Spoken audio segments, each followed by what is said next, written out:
right now.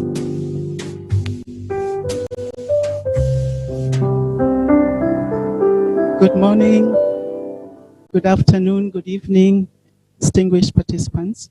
My name is Margaret Kaseje, and I'm here on behalf of the Great Lakes University of Kisumu, which is one of the universities, private universities in the western part of Kenya.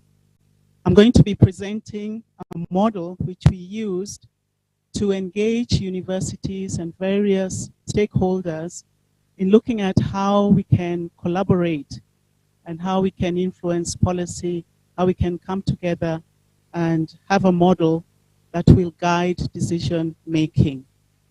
So my presentation is Universities Empowering Health Service Providers for Transformative Engagement towards Universal Health Coverage. And we're looking at the model which is called Leadership Hub Partnerships. Now, Universal Health Coverage, or UHC, has been put to the front as a way of making sure that everyone has access to healthcare within their resources, and to say the phrase, no one is left behind. So if we look at our health systems, especially in the Africa region, we find that we often try to use traditional solutions, but sometimes we are overtaken because there are new medications, there are funding limitations, inadequate policies, and service delivery models that don't quite answer to the problems that we have. And this points out that we really need novel ways of including individual and institutional linkages, and also to look at authority, look at how policy is influenced, look at the policy and practice, even amongst the frontliners of those who are providing care. And it is our postulation that universities can improve quality of care, not only through research and using innovations, but also coming up with new ways of engaging different partners. So we are saying that we need to involve caregivers, give them the essential information they need, and then include them in a model that will now inform policy and practice, and which is contextualized, which answers the needs in our own context. So what we did, we tested a university-facilitated model. And this one involved frontliners, these are the health providers. It involved managers at different levels. And we also involved communities as representatives.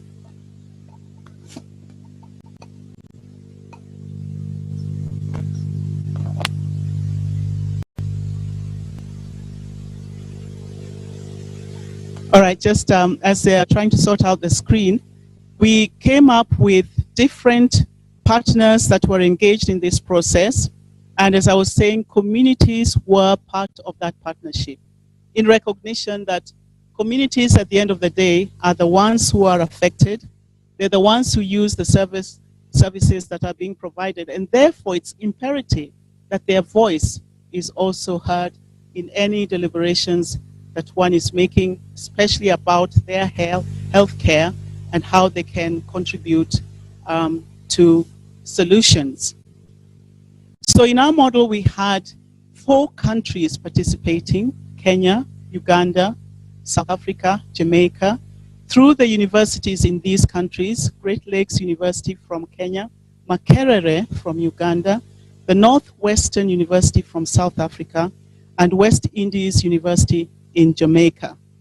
And we met to talk about what are those horizontal initiatives, what are those vertical initiatives, how can we come together and even question power and authority when it comes to making decisions about health.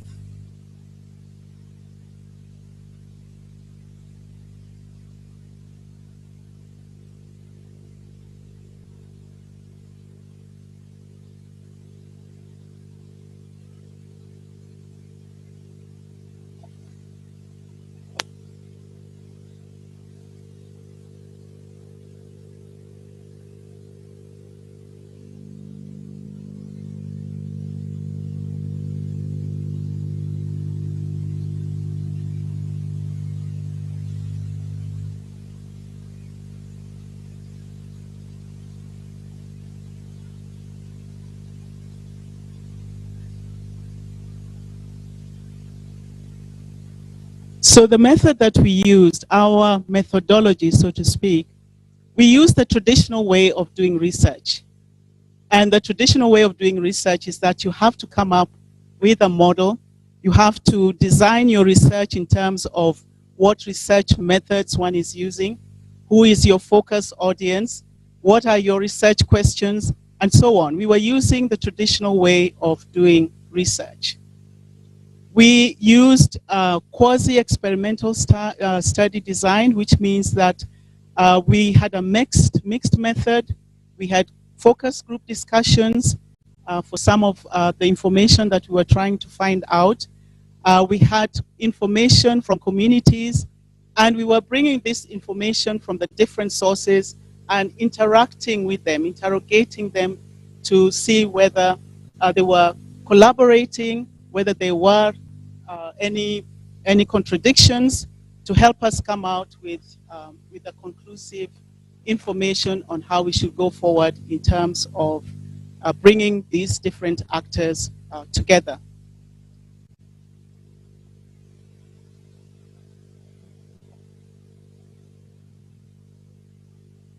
It's just a slight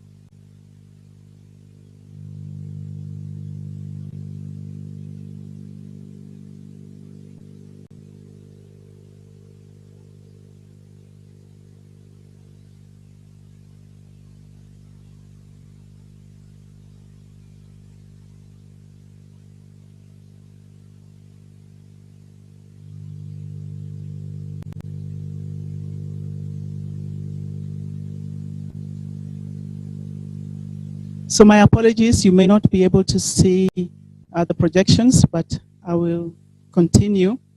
So as I was talking about the partnerships, some of the barriers that we find in partnerships is, for example, exclusion from decision-making structures. So people may have very good ideas, but they're not included at the table. So the decisions made are one-sided or just representing a narrow view.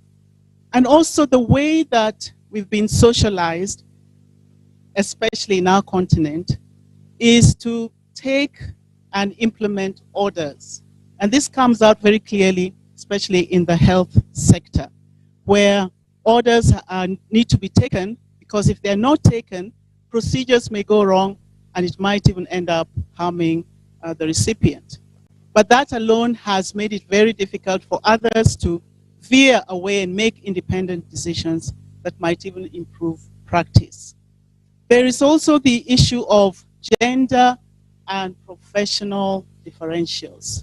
However much we try to address them, professional differentials sometimes bars certain people from taking part in decision making. And of course, gender also, the less the gender balance, the less is representation in the decisions being made. So we had co-investigators, and these were from the institutions that I named.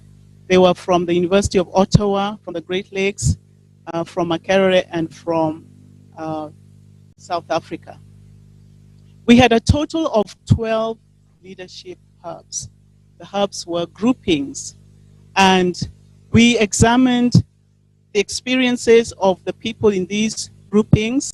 We looked at how they gathered information, how they used that information, and how decision making was made based on those information that they had gathered. We especially looked at what we may call the vertical flow of information and decision making, as well as the horizontal linkages between the different systems of health. So for instance, we'll be looking at the national level. What kind of decisions were they making regarding universal health coverage? What about lower down, the provincial or districts? What kind of information were they having? What kind of decisions were they making? And then lower down, what about the health facilities? What were the decisions were they making? And then right down to the communities, how were they addressing health? Was this related in any way to the decisions that had been made up at the national level? Or was there a disconnect between those different levels? So each country had a hub, and in the hub, they were connected through quarterly newsletters, there were communiques, there were teleconferences, as well as other conferences. There were meetings with professionals, management, health management structures who were meeting, as well as communities were meeting, discussing what the health issues were, and then taking these observations up to the next level. The model was guided by a national advisory committee that provided a link to these different hubs. And when we looked at the model, it suggests that there is need for both the horizontal decision making and the vertical decision making to always be sync. They need to be talking to each other. There's no point having a minister of health at the national level making declarations, while at the lower level, at the community level, you have health workers, you have volunteers also making decisions that affect their health. If this is not synchronized, then there's going to be a disconnect, and people will be working at cross purposes in policy and in implementation. So our model is suggesting that there is a leveraging that will involve change, that will involve empowerment, and some of these empowerment issues may be quite uncomfortable. Imagine a community, a volunteer community health worker saying that in my village, our focus is diarrhea or whatever it is, whereas at the national level, the focus may be on COVID-19. So there could be a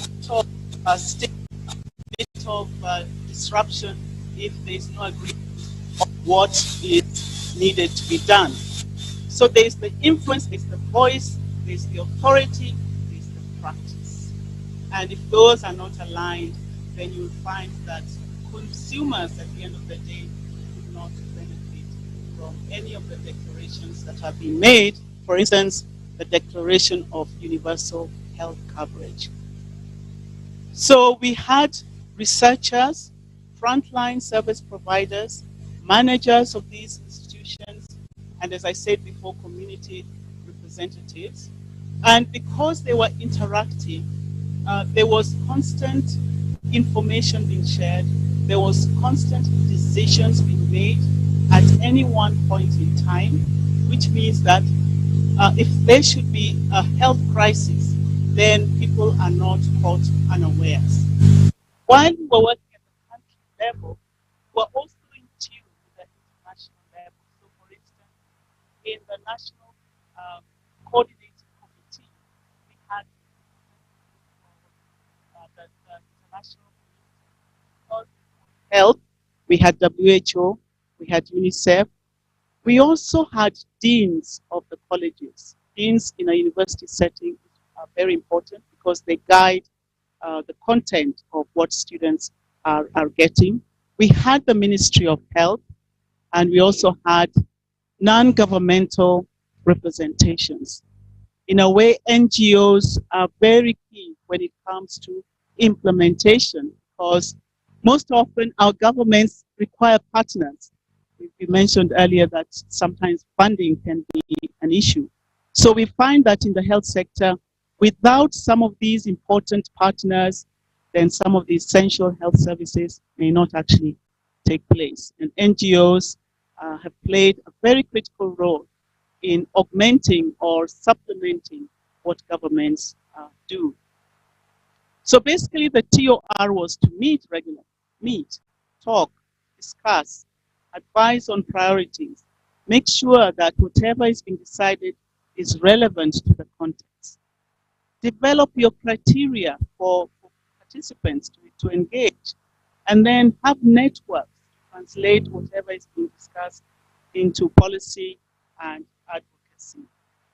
So what did we find? We found three important things. Learning mechanisms are very, very key. Learning mechanisms. How do people learn? How do the universities ensure that learning is taking place? It's not just a matter of passing exams and graduating and getting a certificate and going out with this certificate and waving it out and need a job. There's learning that needs to be taken in a very streamlined and in a way that answers the market. I think we mentioned that earlier today. We should not be producing graduates that not answer the needs of the market. The second thing that we learned from this model is building relationships. That's common sense, but sometimes we don't remember that. Relationship building, network, because one cannot do it alone.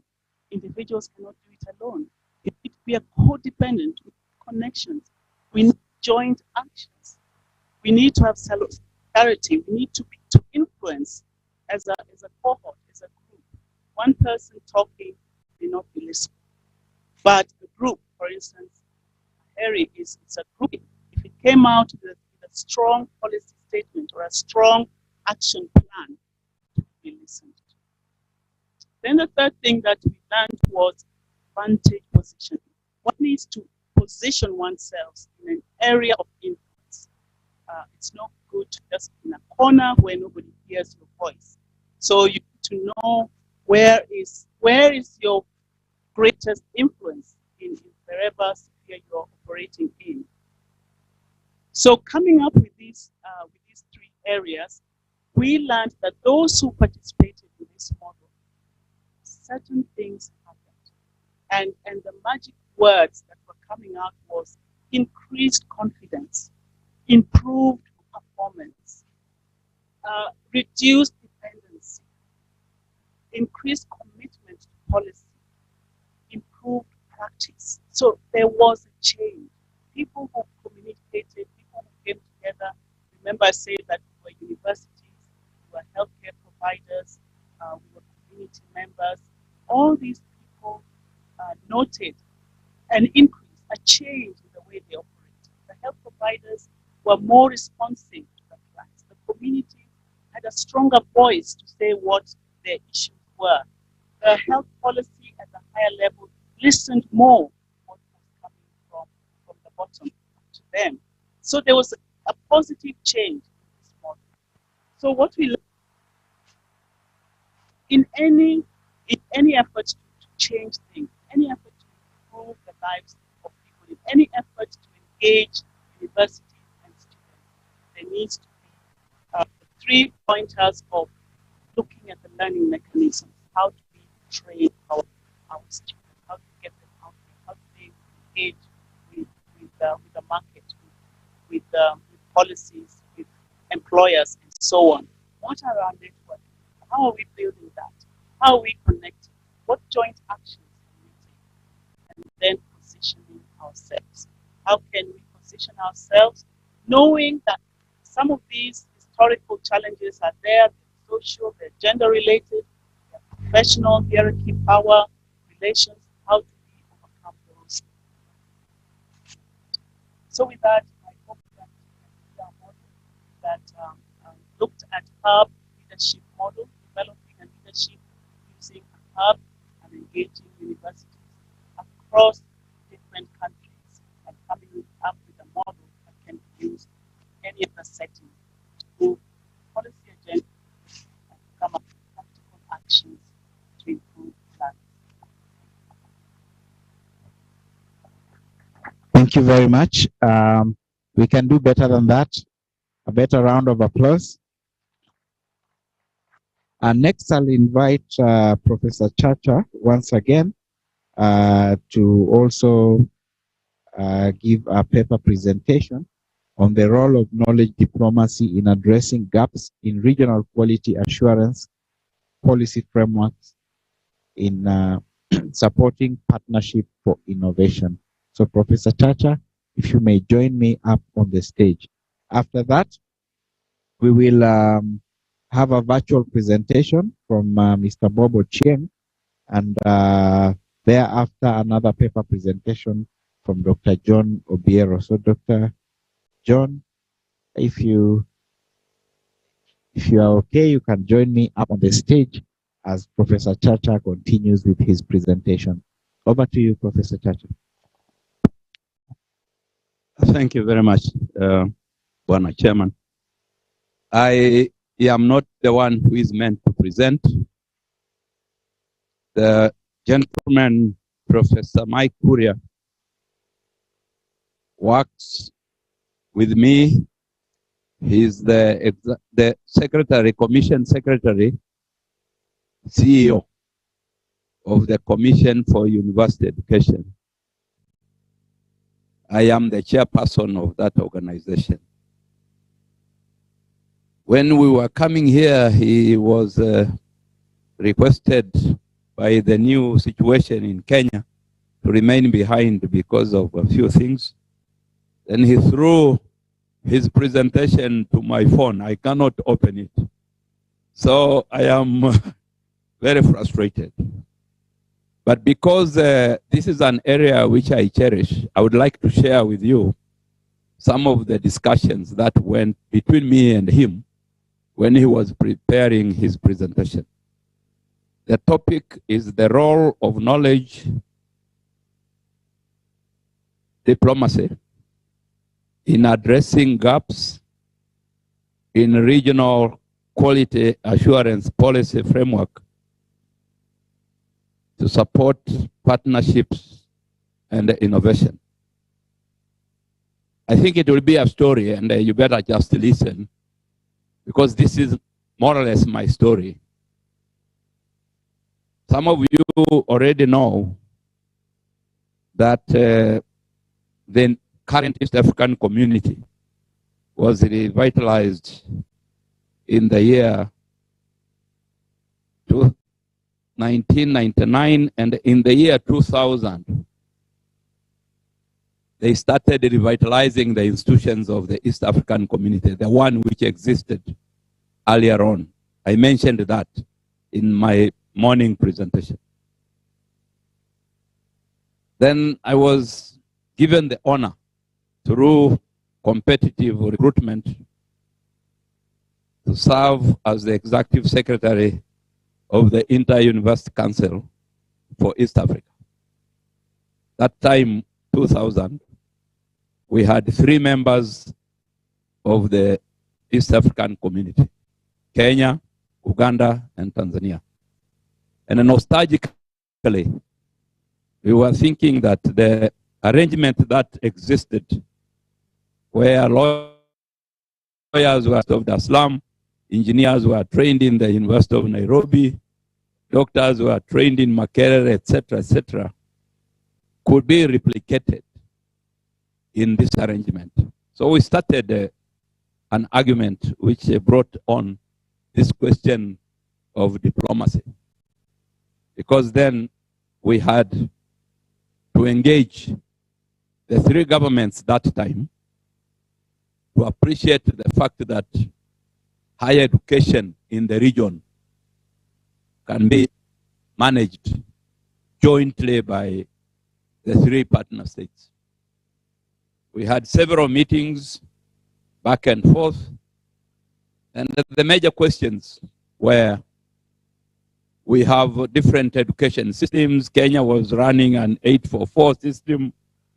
Uganda and Tanzania had remained with the old system of 4 years of secondary school, 2 years of high school, and 3 years of undergraduate degrees in most of the faculties. So part of the undertaking was to engage the various stakeholders to appreciate the fact that such differentiation should not be something that discourages our togetherness. That indeed, although these students would be graduating from high school, some with A-level and others with the 4 years of secondary education in Kenya, we can still run a higher education area in the region. That does not, is this journey that I would like to share with you, because that is what Mike was going to share with you.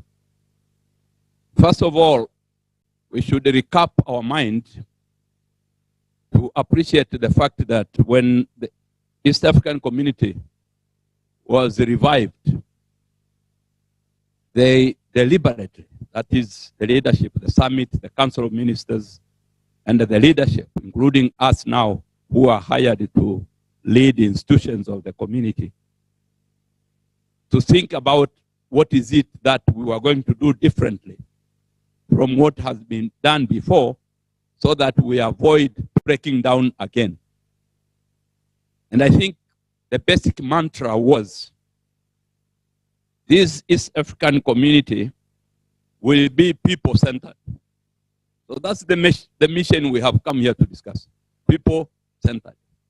Concerns about public. But they also added that it will be private sector driven. So the role of private sector became fundamental in how we were going to run the affairs of the East African community.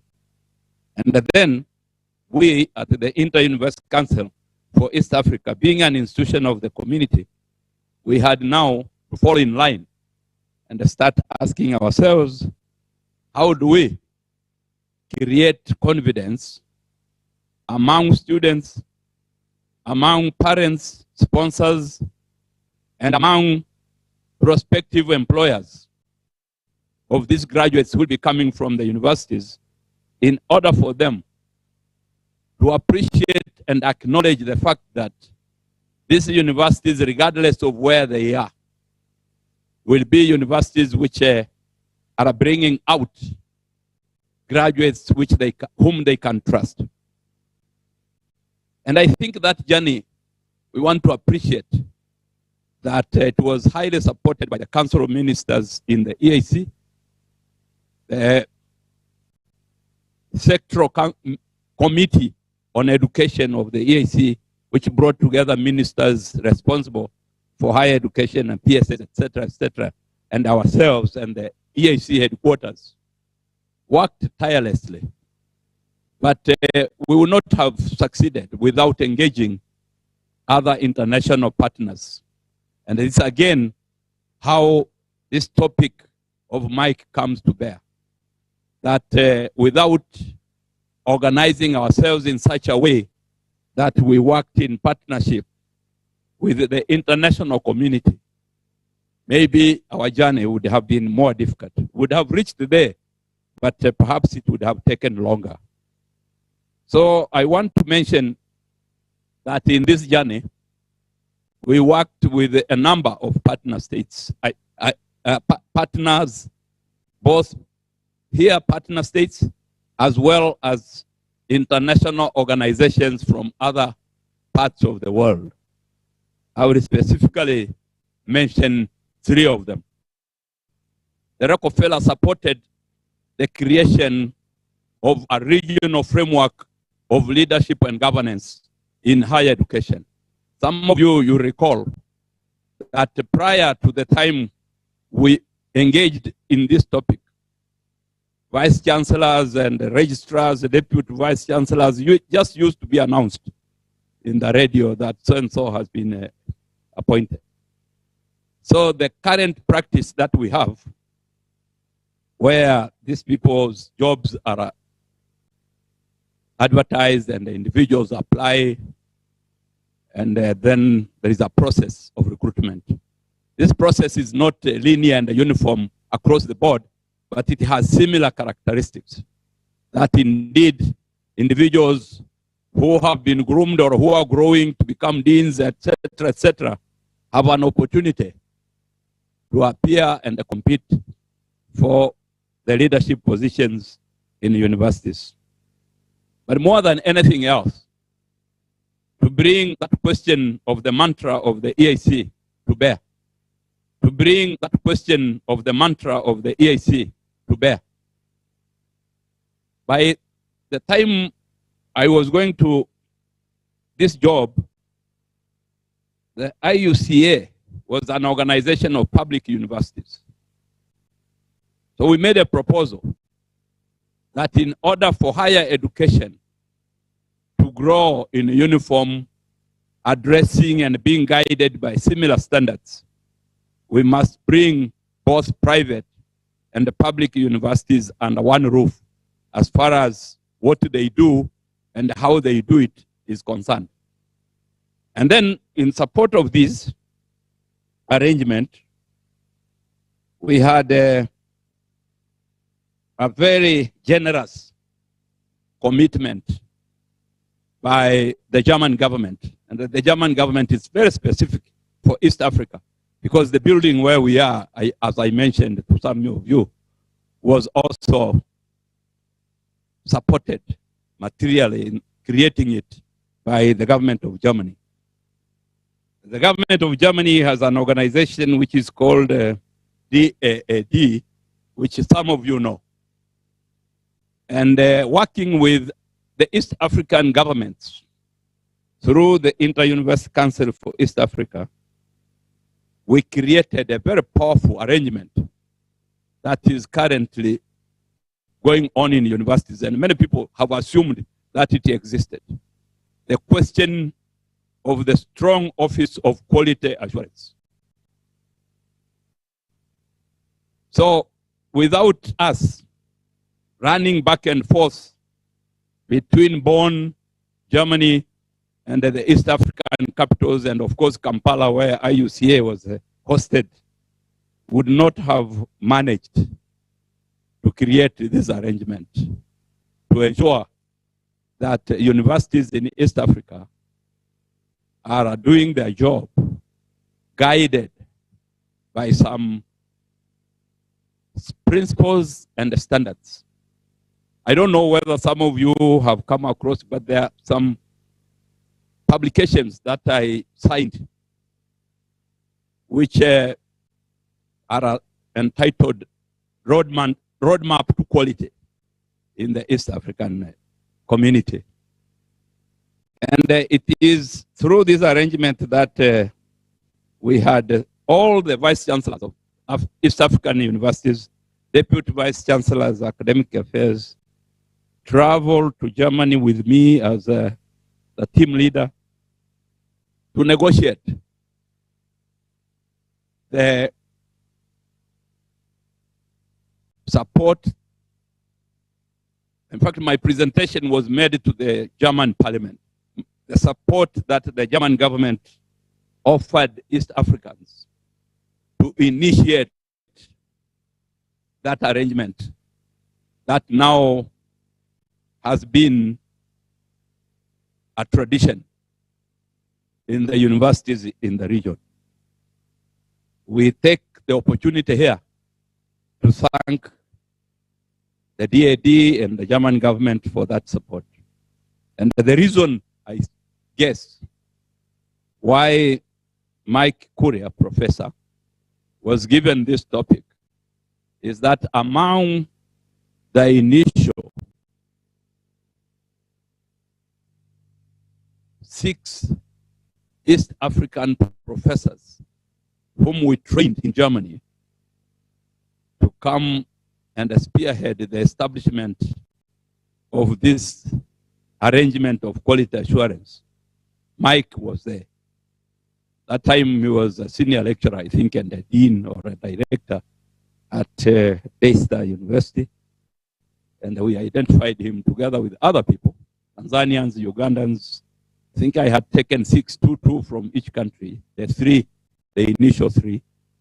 And later on, when East African community increased the membership of partners, Rwanda came in, and Burundi, and then later South Sudan. Now I'm told there is DRC, and there is Somalia coming in. But I think as far as the universities are concerned, all of us now have assumed through that diplomatic arrangement that you can't run your academic programs without appreciating the role of quality assurance. And that, our hallmark in the documentation that I penned was that quality starts from the teacher, the lecturer, because I think traditionally you would recall that we thought quality was just amorphous.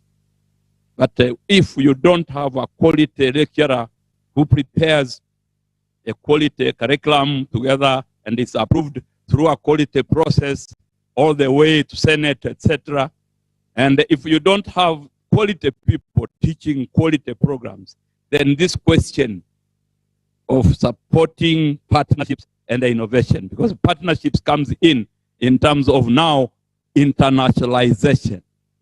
You recall that around that time we were also obsessed with the idea of internationalization. And you can't claim that your university can accommodate and bring on board students and lecturers from other parts of the world or from another university unless you have comparable standards, unless you have comparable knowledge-based information that makes whoever is coming fit into your system. And if your person is going to go there, that person will also be able to fit into the other person's system. We got support in the region on internationalization from a number of other organizations, and I would like briefly to mention them before I sit down. I want to give you a very interesting scenario about Kofi Annan. I know some of you know Kofi Annan, who was the Secretary General of the United Nations. During the earlier times of Africa independence, Rockefeller Foundation supported Africa to create their human resource capital. And they were giving scholarships to Africans, students, to go and study in America, UK, wherever, conditional scholarships. That you finish your degree, you come back and stay in your country for 3 years. If it's a bachelor's, I think 5 years if it's a master's. And it was mandatory that you must come. If you didn't come, your village could be raided to return the sponsorship back to the sponsor or the supporter. Kofi Annan defied that. He had been supported by Rockefeller to back last in America. And he didn't come back to Ghana. He remained there, then went on, and later on got a job in the UN, started at the lower level and grew, and then became the Secretary General. So come Ford Foundation in 2001. They come to East Africa, they want to support African university systems to grow in quality, to grow in capacity. Then they created what was called, in my office now at Kampala, created what was called the International Fellowship Program. So we go to New York to negotiate the parameters of how the program is going to run. It was a worldwide program supporting all people from Taiwan, from wherever, from Peru and West Africa, South Africa. So we are in this building, a big hall like this, discussing what happens. And they were saying, oh, we want to support marginalized people. We want to support people who will go back to their villages to transform knowledge. This is now the question here of innovation, supporting partnerships and the innovation. So, okay, East Africa, so we want to find what are the characteristics of a marginalized person who has a degree, who can be sponsored for a master's or a PhD. It was very difficult. And I used this Kofi Annan story to convince the Ford Foundation to change that policy. So we said that in East Africa, we'll just be taking people based on their academic merit. And if they can convince us that they are marginalized, that's okay. But it should not be the basis for which we give people sponsorship. And I'm proud to mention that for East Africa, we have populated through that arrangement. When it existed for 10 years, while I was in Kampala, we populated the region with quite a number of people, highly trained people with PhDs, people with masters, because of this partnership and because of the diplomatic approach that we used to ensure that our position was understood. In fact, few Kenyans are here.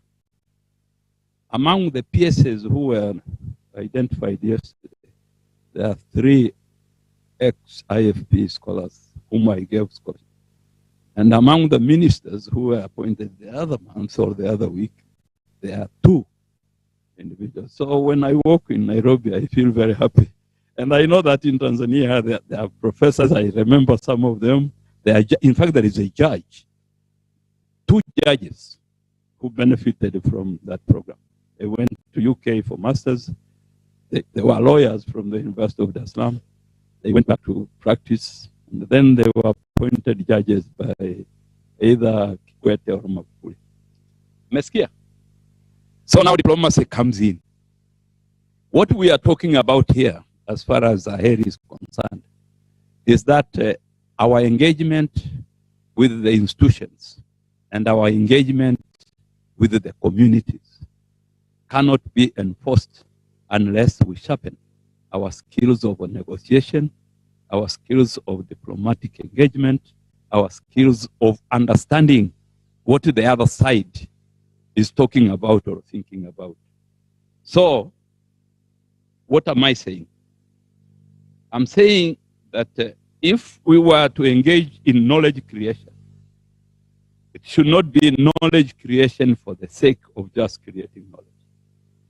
It should be knowledge creation in case we are going to achieve anything for purposes of networking and sharing.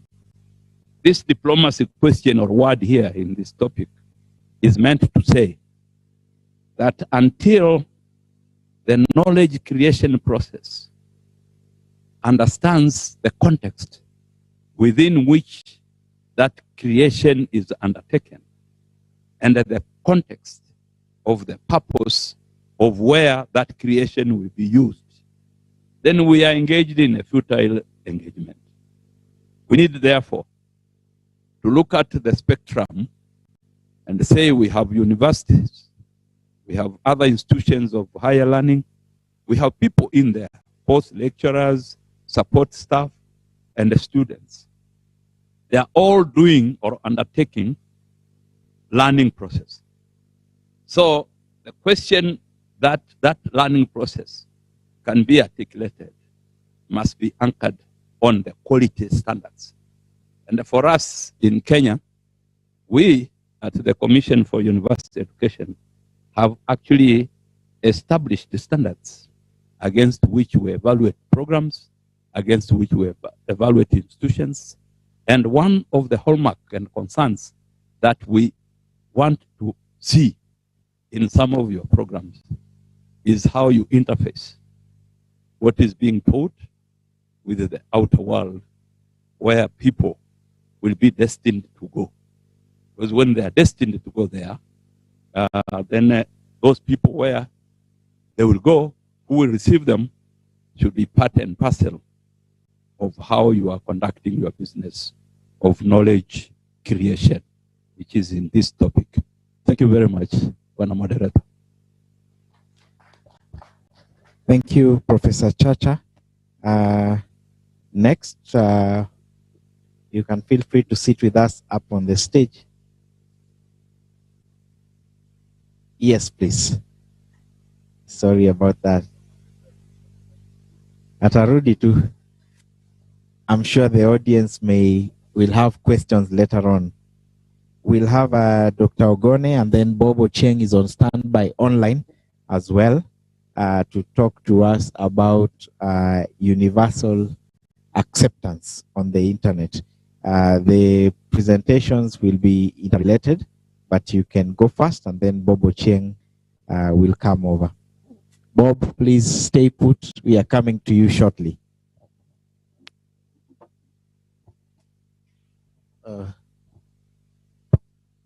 Good afternoon, everyone. I guess it's afternoon already. Or is it still morning? Okay. My name is John Obirogone. I am a lecturer at a university in Kenya called Jaramogi Oginga Odinga University of Science and Technology. I'm a senior lecturer there. And I will make my presentation on the topic entrenching multilingualism in knowledge diplomacy. And I have added there that this will be a case for the many languages of Africa.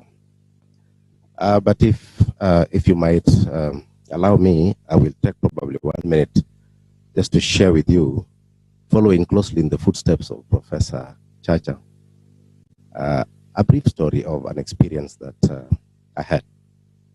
Sometime in 2019, I asked an old fisherman around Lake Victoria, which is where I come from, on the Kenyan side, why fish production has dropped and why these days there are many boat accidents now on the lake than before. And this is what the old man told me. He told me a number of things. The first, he said that the fishermen of these days use the wrong trees to make canoes. And he also said that they make the mistake of fitting canoes with engines, and they fish at the wrong time. And he said that they don't listen to the wind. And he said that they don't watch birds. They don't watch birds. And he also said they don't look up. So these were very dense points that he raised there. So on prodding, he reasoned that safe boats are made from mature roots of a particular tree. Not from the stem of that tree, but from the roots. And he also said that, unfortunately, that variety of tree is no longer available. It has been harvested for other purposes. Actually, people harvesting these trees took their stems and threw their roots away. And he said that because that tree is no longer there, so its roots can't be found, the fishermen of these days use the exotic trees that we have around, which don't float properly on water. That's point number one. Number two, he said that experienced fishermen understand the fishing seasons, and they must listen carefully to the different kinds of wind blowing over the water. And he said that the wind determines the mood of the lake. And the wind can sometimes define the difference between a good catch and a bad catch. Then I asked him, then why do fishermen have to look up? And he said that when they look up, they're able to locate the position of the moon. And he also said that when they look up, they're able to see certain categories of birds from which they learn something about fish available in the water. So he said that it turns out fish-eating birds that live on or around Lake Victoria are themselves fishermen. So watching them equips the fisherman with exceptional skills in hunting and catching fish. For example, what we call omena on our side, it's sometimes called Lake Victoria sardine, is best fished when the sky is starry, because that is when they come to the surface to dance with the stars. So I have used this story to demonstrate something here, to demonstrate how much ecological knowledge is stored in our languages. And if we are going to address local or global challenges, we must begin from indigenous knowledge system. I hope that was an interesting story. And so I will conduct you very quickly through how multilingualism comes into this. Professor Chacha understands that multilingualism is used to describe a situation where you have many languages in one space or in one territory. For example, Tanzania as a country has 120 languages, or should have, but I'm aware that Kiswahili is dominant, and some of those languages are creating space for Kiswahili. But now, multilingual societies such as Tanzania, Uganda, Kenya, and the rest have a problem. At the back of their minds, they are convinced that language must be managed, must be planned. And according to them, this is how to access development.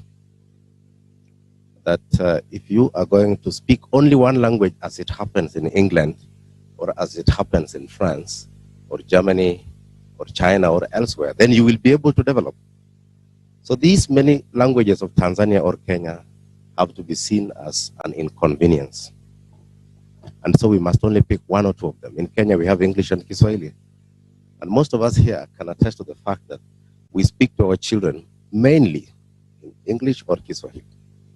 We do not realize that by doing that, our languages are dying in the process. So the existence of many languages in one space presupposes the need for language planning. And this need has made multilingualism to be viewed as a problem and never as an opportunity. And we are borrowing these ideas from development trends that we can see.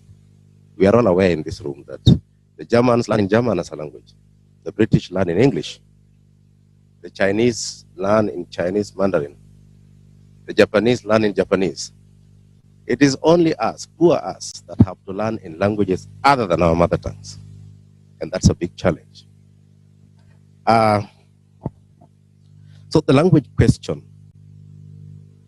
that is, which language planning model should we adopt in multilingual societies? It's a very important question that we need to think about. So Aheri seeks to strengthen research with a view to making higher education relevant to sustainable development in Africa. And in this activity, Aheri is in pursuit of the need for engagement at regional level to address common challenges of higher education in the East African region. But in particular, we as actors hope to support research and innovation in higher education institutions through the knowledge diplomacy approach. I want to let you into some fact sheet here. If you did not know, you should know today that there are about 2,000 languages spoken in Africa, out of the 7,000 languages spoken in the entire world. This means that 1/3 of the world's languages are spoken in Africa. A third. And also, about 75 of those languages are spoken by more than 1 million people. And this means also that Africa is the most diverse in terms of languages. And needless to add, Africa is like a rainbow region. It also has a diversity of cultures.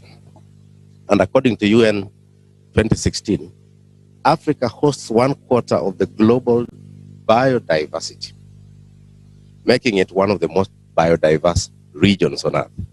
Those of us who have been to Europe, America, or elsewhere, you'll realize that when you get there and you look around at plants, you will almost see only one type. But in Africa, a little bush can give you up to 200 or 300 varieties of plants. And this is reflected in our languages and cultures, as we will see shortly. But unfortunately, many African languages are going out of use and they are dying. And I'm glad that I'm speaking in Tanzania. Tanzania is home to 120 African languages. And you know what?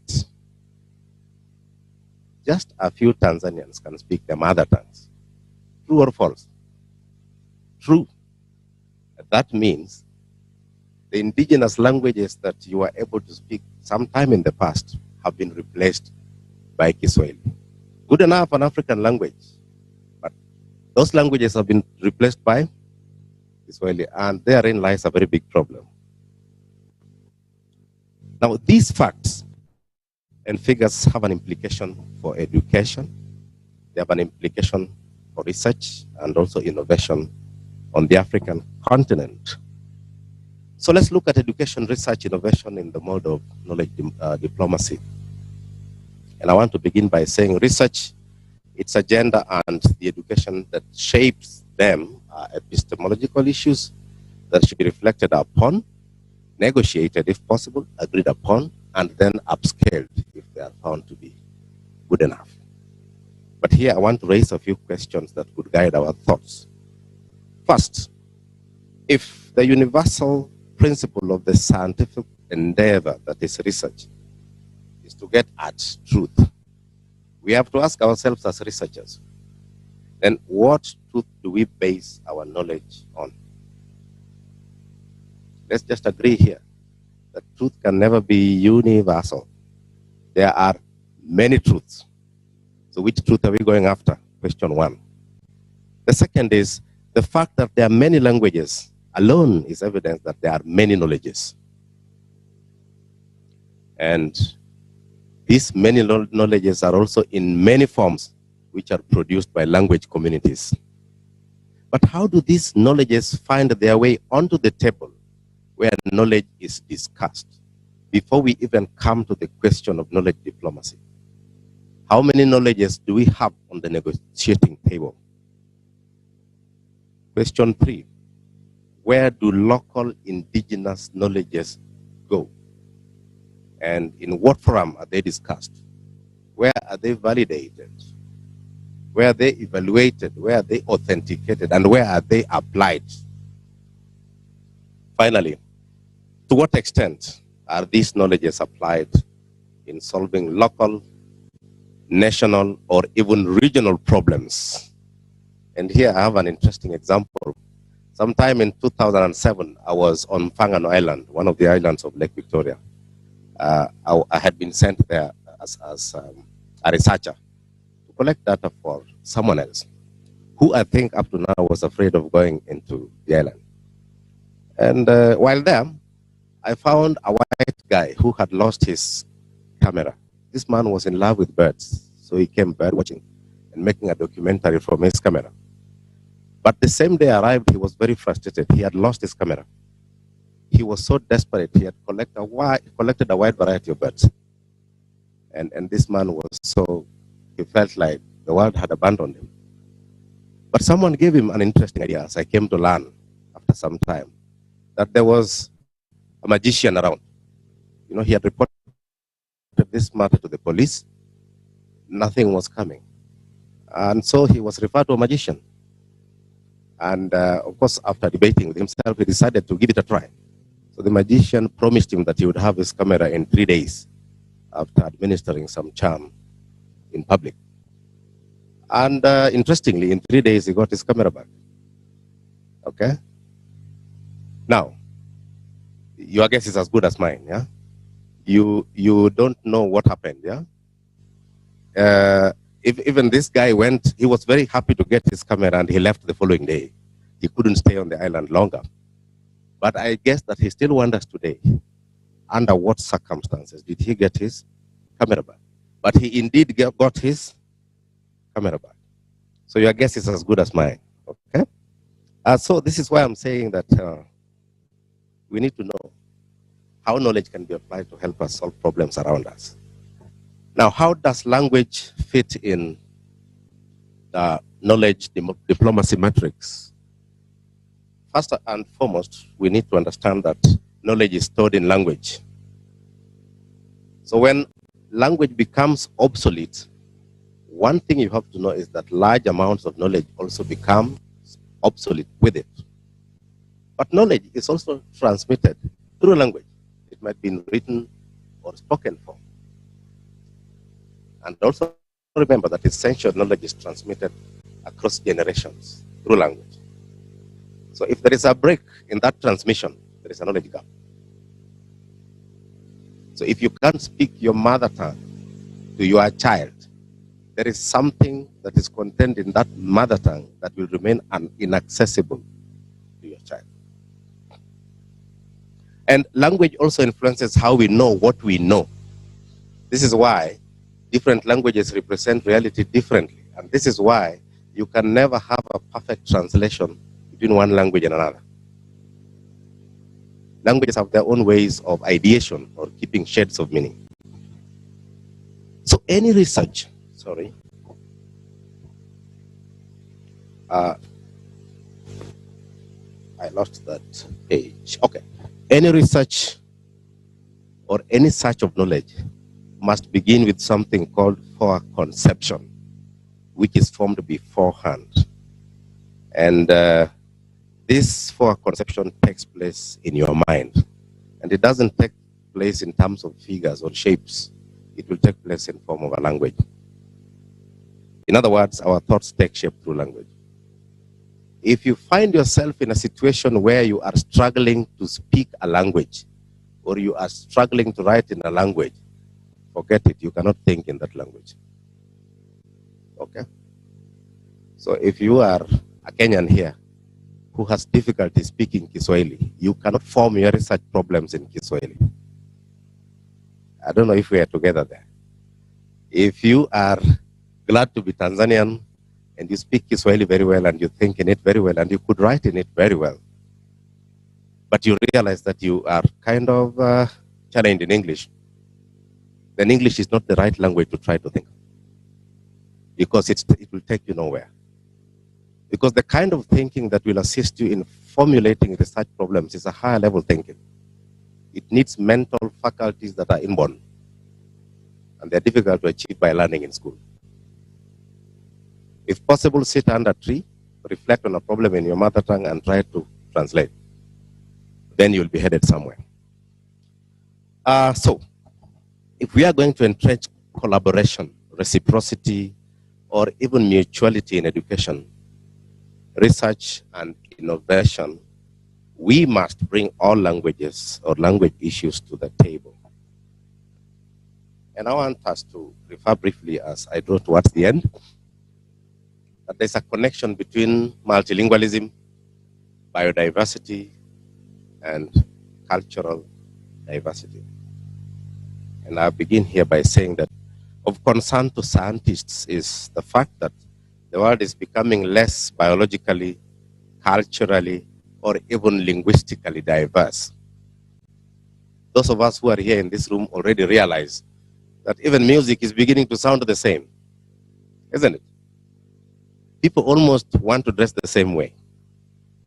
And people are learning foreign languages so that the world speaks almost one language, isn't it? And people also behave the same way. Yeah? I think so. Because it's a world trend, it looks. Now, this extinction crisis, the fact that we are moving towards some universal, is a threat to the integrity and the very survival of indigenous and local cultures and of the environments in which they live. And this massive and rapid change has profound implications for the maintenance of life on Earth. These are ideas of Hamann and Krauss. I also need to mention that multilingualism, if you like, the existence of many languages or language diversity, affords us several things. Right now, one of the global problems that we have is climate change. Do not imagine for a minute that climate change is something that began 3 years, 5 years, 10 years ago. It was always there, except now we can talk about it. And our indigenous languages contain huge amounts of information regarding resilience of endemic communities regarding climate change. If you ask, you will be told. And how about indigenous species, what we know about them and their survival? I gave you the example of the lake. And where I come from, we are basket makers, traditionally. But now people have come from Kisumu town and settled in my village. The pliable plants that were used for basket making are no longer there. And so we cannot rely on basket making as a source of livelihood anymore. Yeah. The fact that we have replaced these plants with other plants means that we do not know anything now about basket making. So the skill has died. But the skill was accompanied by all sorts of knowledge components. Knowledge about marriage, knowledge about how to solve problems. Conversations that people used to have are no longer there because there is no context for that. The context has died. And removal of these plants has gone with some species of plants in our village. And then we have indigenous knowledge systems, management of those systems, problem solving, understanding local conditions. And then we have biodiversity conservation through folklore. I believe that all these communities know something about plants, indigenous plants. These days, when you want to eat indigenous vegetables, you have to spend a lot of money because they are hard to find or probably hard to keep. But now, if you buy a piece of land somewhere and you want to put up a house, the first thing you'll do is to clear all the plants there, isn't it? You fence up the place and then you remove all the biodiversity from sites. The next thing is you want to grow trees that you can find from a nursery that came from another country. Why will you be removing these plants? Because you don't know them. So you call them weeds, as if they don't have names in the first place. If you don't know them, you don't know their medicinal value. You won't ever know it. You don't know that probably they produce a sap that is of use. They have extracts that could help. We have no information. And then there is ethnomedicine. I think we were mentioning that with my brother there. Yeah. From a distance, you look at a forest and you think of clearing it. But if you were to ask a herbalist to accompany you, he or she would advise you not to clear the forest because you will lose a lot of things. You will lose some plants that are edible, for example, for their fruits, some for their scents. By the way, this idea of perfumes did not come yesterday. Perfumes were always there. And some plants have extracts that are of value to us. African art, music, drama, that was Professor was mentioning, beadwork, basketry, yeah, metallurgy, fabric making, making of dyes, and so on.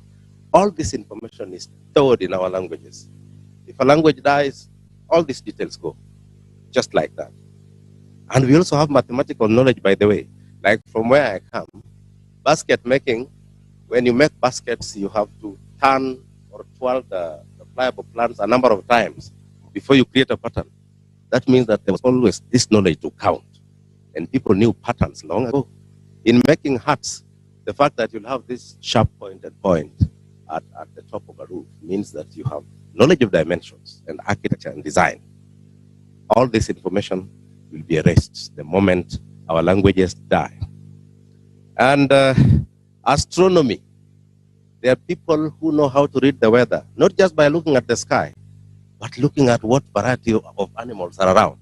When the animals disappear, they know in a month or two, there'll be no rain, or there will be rain. So this cosmological information was always there. And if we let these languages die, all this information goes. Folk taxonomy, our traditional cuisine, our oral traditions, politics, information about governance, leadership, conflict resolution. I'm saying in short that these global problems, if you like, you can call them local problems, because they are first and foremost local problems before they become global. There was always a remedy. There was always a solution. We are losing all these things in the death of our languages. So clearly, there is need to protect humanity from cultural, climate, and ecological catastrophe occasioned by systematic loss of languages. And following the mutuality and diversity principle of knowledge diplomacy, saving language diversity is a win-win for the global community because native languages contain invaluable information about nature, about land, its flora and fauna, and cultures and their conservation. And since language establishes the tight relationship between people and the world around them, clues to global problems like food security, climate change, poverty reduction, water security, wars and the like are stored in the many languages we speak, such that if one language dies out, we lose large amounts of insights about nature and how to relate with it. Take the case of the Luo-speaking communities along the lake, the example that I gave you. There's a lot of information in that story about folklore, about traditions, about biodiversity, about marine life, and so on. The Maasai community, the other day we were traveling into this country. We passed through a place called Isinya, which looked very dry. Actually, I counted literally. There were 14 rivers which had dried out. You would see a bridge, but you look below and there's no water. But we saw human beings walking around. You wonder by what mechanisms? The best thing would be to ask them their resilience mechanisms. And I believe that a lot of that knowledge is packed in the Ma language. If it goes and English comes in, English does not have a word for the preparation of those adverse conditions. And these are the things that I want us to reflect upon when we research these languages and when we gather knowledge by means of science, as we have said here. So the point I'm making here is that, like in the case of the Maasai community, they have a mental map of how to navigate the arid plains, how to prepare for droughts, early warnings, resilience mechanism. They have beliefs, rituals, or traditions that form part of the cosmology of the world around them. And this detail is stored in the Ma language, without which we have no access to this knowledge. This is what happens, not just in the case of the Maasai, but in the case of all the communities, wherever they are. And finally, I'm saying that the link between languages, culture, and biodiversity is so intricate that you can't lose one and retain the others. For instance, changes in biodiversity impact social, cultural, and economic life of indigenous communities, such that cultures are lost the moment environments that shape them disappear. And this is how environmental destruction threatens our own existence as humans. But even worse is language loss, because this loss undermines entire knowledge systems of a community regarding cultural and ecological knowledge, conservation, renewal cycles, ways of knowing that our communities rely on to survive. So diversity is something that is worth protecting. Multilingualism is not an inconvenience. It is an opportunity that we need to harness as an ever-evolving repository of information, innovation, imagination, and knowledge. Thank you very much. Thank you. I think he deserves a better round of applause. Or the energy levels are low. All right, so we will defer the next presentation to 2 p.m. It will be done by Bobo Chieng. It's basically a continuation of this session. We'll be looking at universal acceptance, which is basically multilingualism on the internet. So interesting conversations coming up in the afternoon. I believe the audience has some questions for our two great panelists. And three panelists, sorry. Maybe Professor Kaseje, you can join us up on the stage. You can ask as you come on the stage so that I don't lose you out. Do you have any other question on the audience or comment? May I just see by show of hands? I see one at the back. I will check them. I have Professor Kasejes, then I have one. You will kindly introduce yourself. And any other question?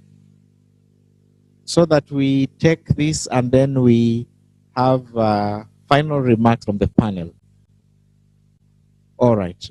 So if you allow, let me start with our participant in the audience, and then I'll come to you, Prof.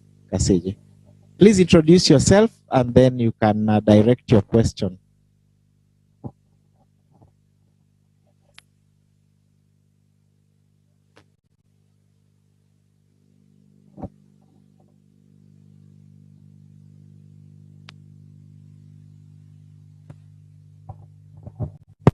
Please ensure it's on for the sake of the online participants.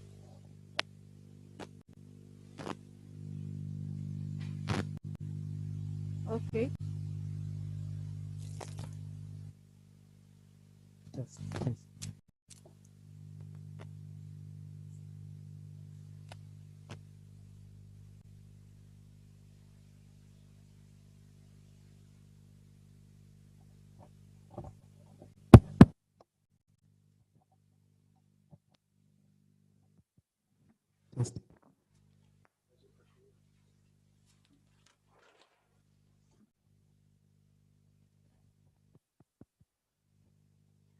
Okay, my name is Sia Philemon. I come from Bethany International Servicing, and I'm here from Tanzania. So my question, I'd like to go to the last speaker about language. As in Tanzania, we have two languages, Swahili and English. From primary till class 7, use Swahili. To high school, you start using English. till high level. So it has been a problem for the country. Like, it has been a problem for the students to learn all the way up. So it has been a barrier for knowledge, and it has been going on so far. So I would like to come back to the professor that said beforehand they had like a regional, like we could study the same way, like Kenya, Uganda, Tanzania. So I'm called forward is like, what has happened to that system? Where did it go? That right now we have like challenges in language as in education, till to the higher education system, that we have many Tanzanians that they lack participation, or they lack the knowledge to impart, or if they go to the research to use it, because there is barrier of language. So it is hard for them to get that knowledge, give it to the people, and in the same time understand what are the people needs in terms of language. Back to the professor, it's like we have something like knowledge, or let's say like education barriers. Tanzania, Uganda, Kenya, that the quality of education is very low, and someplace we say maybe Kenya is better off than Tanzania, or like Tanzanian education is better off than Uganda. It was like when before in your history that we had like Kenya, people could go and study doctorate. Tanzania, they could go and study lawyers. Where did that go? So right now we're in like a region in East Africa. So we have like come together as a community. Where do we start off from? Where do we live? And where is it going on so far? That's my question.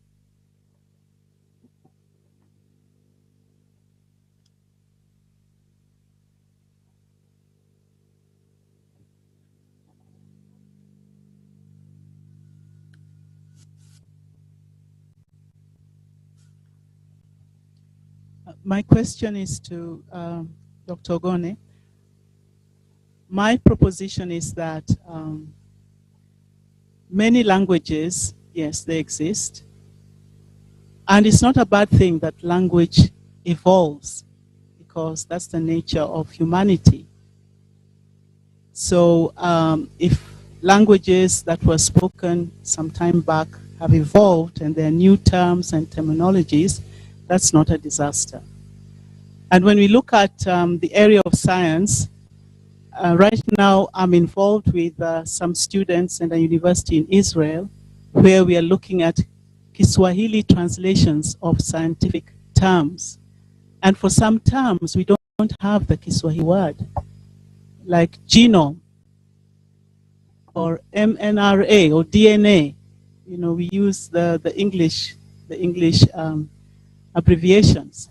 So to me, we take language and we allow it to evolve according to our context, so that the language we speak now may not be exactly the language that was spoken by our great-great-grandfathers, but we are still communicating. That was one thing. And then the other thing, which probably answers your question, I believe that one should know one's mother tongue as the basic. And in fact, psychologists have proven that a child who begins in a mother tongue, solid foundation of mother tongue, is more likely to learn other languages effectively. So we begin with our mother tongue, then looking at the regional aspect, maybe we go into Kiswahili, then looking internationally, we learn English, French, whatever it is. Then we will be well equipped to deal with our environment. Some reflection.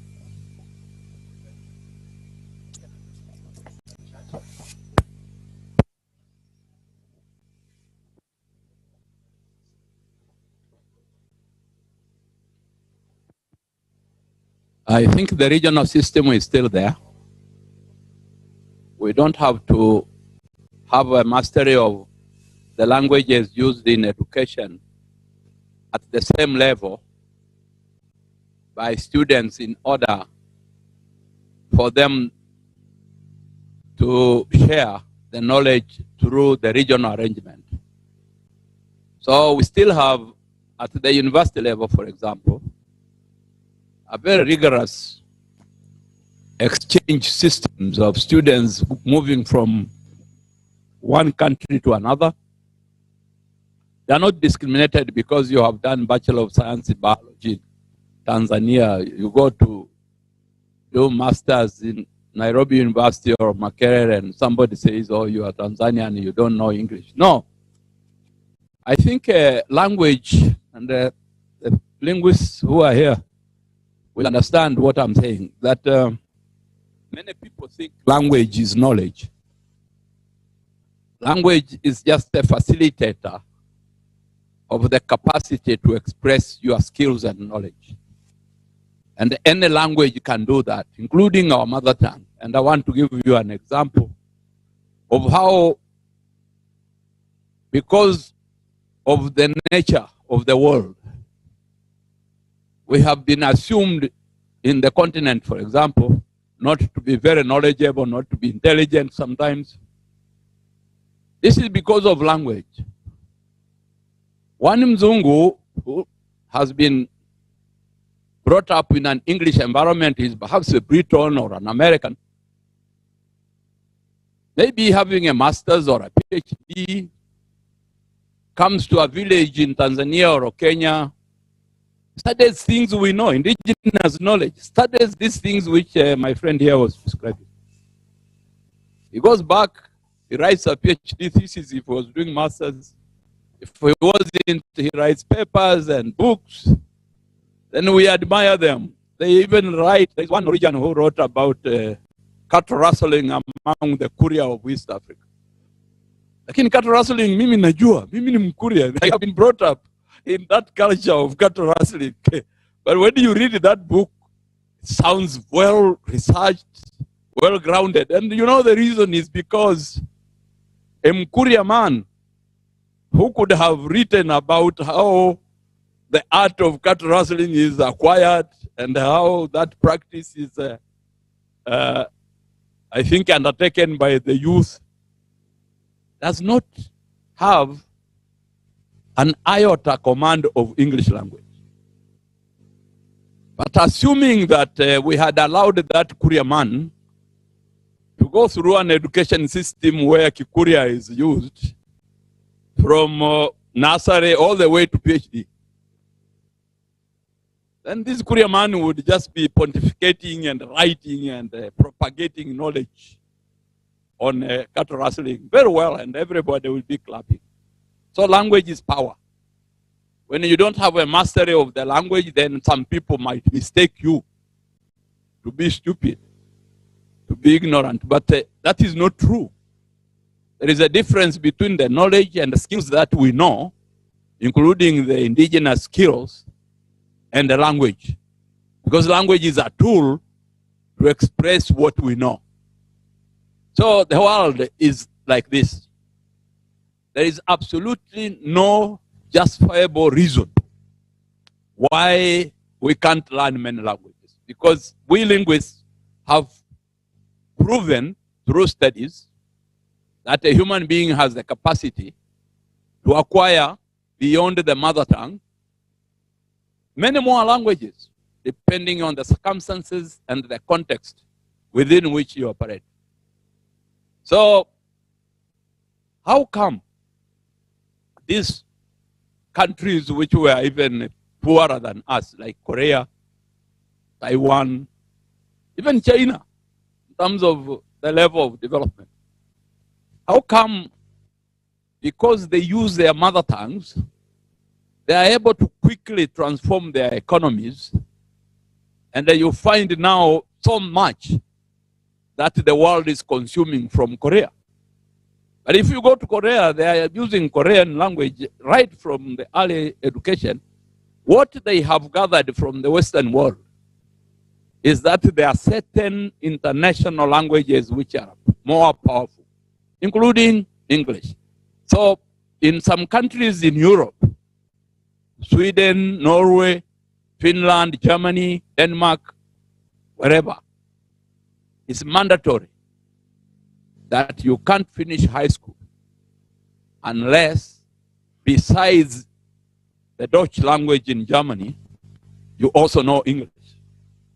or you know French.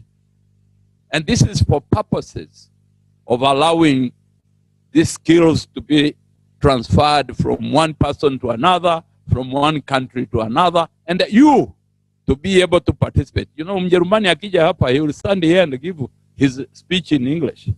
A Finnish will come here and give his speech in English. But we find ourselves sometimes disadvantaged. So I think the policy of the region, the East African region, which we articulated in a document that I supervised, was that we are already a multilingual region. In the community, we have English language, which has been used as an official language or language in education, whatever levels. Don't worry whether Tanzania picks it up from class Form 1 or whatever. Don't worry about that. But there is English in the region. Actually, there is a very wonderful language which people never talk about, Arabic. You know, the world population has so many Arabic speakers. And we have Arabic native speakers in this region. In Zanzibar, in the coastal region of Kenya, in the coastal region of Tanzania. And we don't take advantage of the fact that this is an international language and we should anchor it in our schools. We also have French. And indeed, in our proximity, we have Portuguese. Because the southern part of Tanzania, there are some people who cross over to Mozambique and they can learn. So we are a powerful place. In fact, with this region now, Somalia coming in, and with the population of Congo, you know, you didn't say that in Congo, out of those thousands of languages, 1,000 of those languages are in DRC. You know, many people do not know that. And you can imagine now a place where there are 1,000 different languages. How do you develop each one of them? And that is the problem with this language. That it is true. We think that everybody should use their language, their mother language, up to whatever level of education. But it is also economic stupid. There is no way we can afford it. So supposing Tanzania said, oh, we have 120 languages, and we want to allow each person to use his or her language until high school. Takuwa na Kimatengo, Kimakonde, Kipogoro, Kinyakyusa, Kinyamwezi. Hey, you can't afford. We are poor. So the countries which afforded, one good example is Israel. When they regrouped and they were given a country or a space in 1948, I think, 45. Yeah, they developed, they reactivated Hebrew language. And right now, they are also greatest innovators, and they actually give these poor Africans aid. So you have a problem, madam. Shida kubwa, lakini don't think that you are not at the same level with a Kenyan person because of English. No, don't do that. That will create inferiority complex among people, and it will be against the vision of the East African community which we are trying to build together. Sasa hao wa Kenya na Waganda ambao wanajidai hawajui Kiswahili wanahitaji kuambiwa kwamba Kiswahili ni lugha rasmi na lugha ya taifa Uganda. Kiswahili ni lugha rasmi na lugha ya taifa Kenya. So one of the fundamentals of our national language and an official language is that you should go and demand service in that language. If you go into an office and you don't know English, you should say, mimi ni Mkenya bana, nazungumza Kiswahili, naomba kuhudumiwa. And if that person denies you huduma, come and report to me. We shall take some action against him or her. Thank you. Thank you, Dr. Ogoni. Thank you, my senior. My sister, I want to give you hope. There are 4 language skills. The first skill you learn is listening. when you're born. Usually we take up to about 2 years listening when we are born. Then you start speaking. After speaking, if you're lucky enough, you go to school, you learn to read and you learn to write. And when you approach your death, you lose these skills in that order, backwards. Yeah? Now, if you realize that you can listen very well in Kiswahili, you can speak it very well, and you can read it very well, and you can write very well. First and foremost, as a scientist, forget the language policy of the country. Proceed and write and think and do everything in Kiswahili. If somebody wants to access your work, they will have to get a translation. I'm telling you that because even today, most of us here buy Japanese vehicles which come with Japanese script. It is your business to understand the script. I do not know how you are going to think in a language you can't speak properly. It is not possible. Now, Tanzania and Ethiopia are outstanding examples in Africa. They are the only countries I know that have managed to use an indigenous language of Africa at a slightly higher level. I remember when I was doing my PhD in Germany, I was with two Tanzanians who are good friends of mine. One is called Alexander Makulilo. He's a professor in the University of Dar es Salaam. Another one is called Jacob Lisakafu. One was a political scientist. The other one was doing enterprise, medium enterprise something.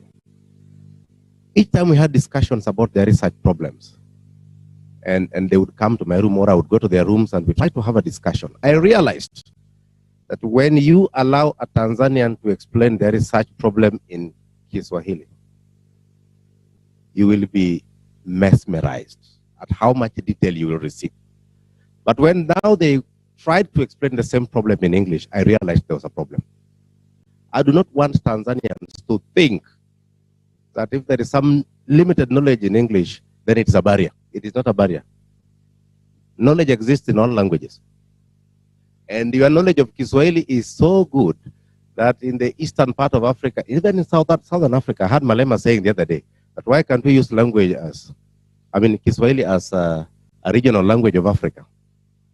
Tanzania is already doing very well. In my opinion, government might be attracted to English for reasons that we all know, because English is a world language.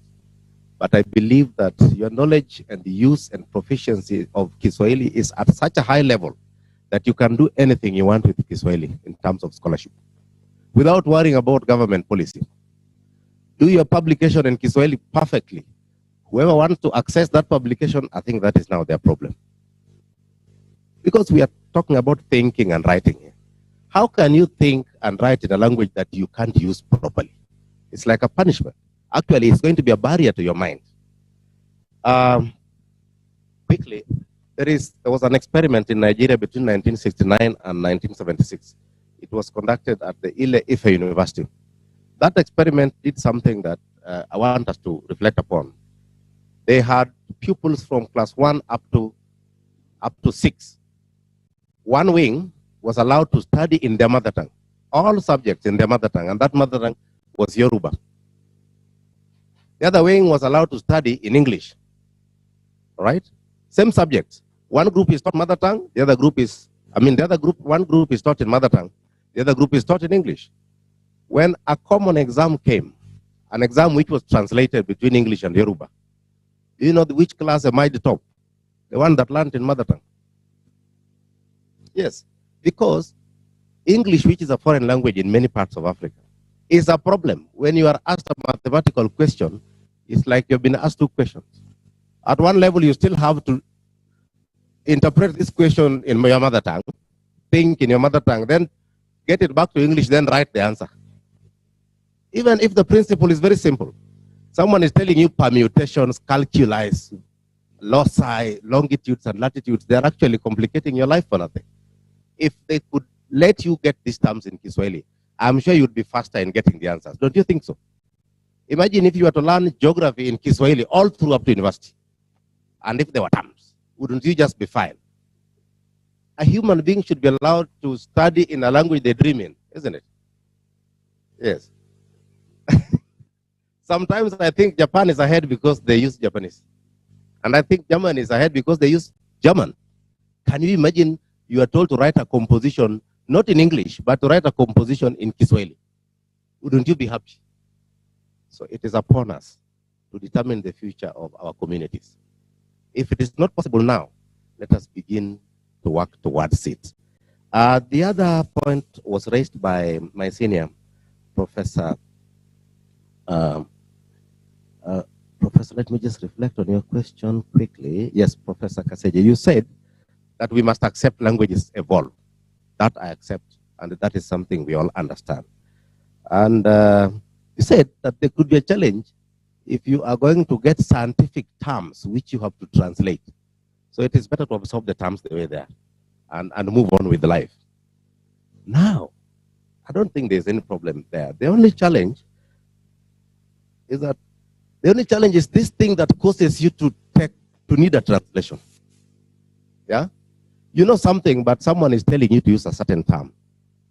Is it possible for them to allow you to give it a name so that you don't have to translate it? And it is there, it is allowed. Let them allow you to talk about your indigenous vegetables with the words that you use, but then they can supply you with their words. I think that's fine. And you can create words. So according to me, part of our problem, Professor, is the way we approach science. We approach science thinking about publications, isn't it? Thinking about indices of these publications and in what journals will they be published. And when you write, sometimes you write a classical idea. The first thing you get from that journal is it is not publishable because it needs proofreading and editing. They overlook the thought that you're expressing because of language barrier. According to me, there's something a writer called Ngugi wa Thiong'o. I don't know how many of you know it. At one time, he stopped writing in English and started writing in Kikuyu. According to me, if you are strong enough, you can write some of your thoughts in mother tongue. People know a thought when they know that you have it. They will come for you. Some of us here visit magicians who don't talk to us in English, isn't it? True or false? When you want something solved, you want someone to mend your shoes. Do you care if they speak English or Kiswahili? You want the shoes fixed, or you have a problem with your car and you're told this guy can work on it. Do you want the terms? You just want the car fixed. It is upon us to consider how to bring these languages into existence. Professor, you said something which we were discussing, which I didn't tell you during lunchtime.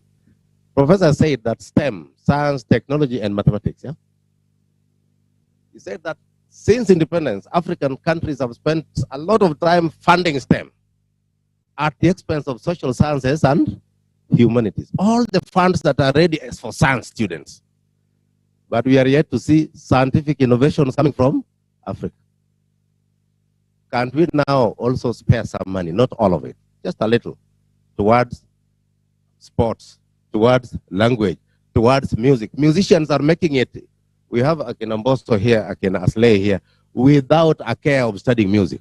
What about if they studied it? Without any training? Don't you think we would have something to give to the world? I hope that answers these two questions. Thank you. Please add. You know, some of us have been around for some time, and I know AIDS. Kiswahili, mnasemaje? AIDS. Nini? Ugonjwa wa AIDS. Ya sasa sisi, mimi na wenzangu, tulijua AIDS kwa Kiingereza inaitwaje?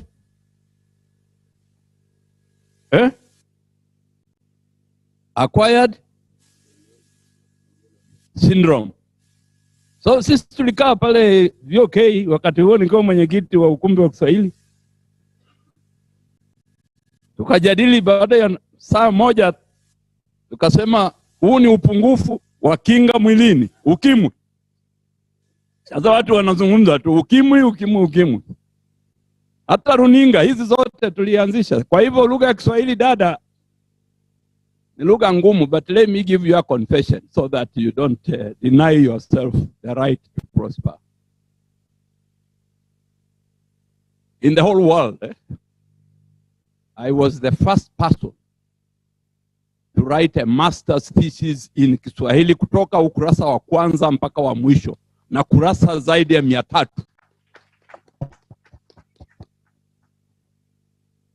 And I think my students are doing so now up to PhD.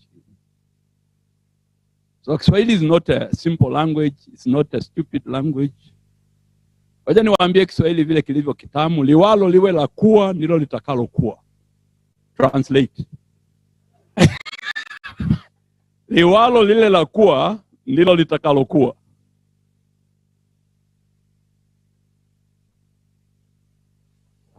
It is what it is.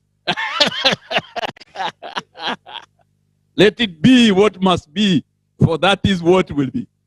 Sio ni ukweli? Sasa si mmetatanika hapa, hata watu wataalamu hapa wana PhD in linguistics, unaona wana shida sana. Kiswahili ni kizuri bwana. Sio? Kwa hivyo dada, baada ya kumaliza kula tuzungumze juu ya sera ya lugha. Na ni kwa nini Kiswahili mjivunie Kiswahili? Kwa sababu mna amani sana hapa ya kuitana ndugu, marafiki, hampigani vita vya koo, hampigani vita ya makabila. Nchi nyingine za Afrika mpaka sasa kuna shida. M23 kule DRC. Tunajaribu kutafuta suluhisho. Rais wa Kenya jana alizindua kikosi cha wanajeshi wa Kenya watakaojiunga na Watanzania na Waganda kujaribu kusaidia. Shida ni lugha na utamaduni. Sasa lugha na utamaduni ni swala la huyu bwana, ndiye mtaalamu wake. Asanteni sana. Thank you very much. I think at that point I request you to appreciate the panel. Tuwapigie makofi jameni. And we will continue during the lunch break. So thank you very much, panel. I think we can take a photo and then we break for lunch. For the rest of the team,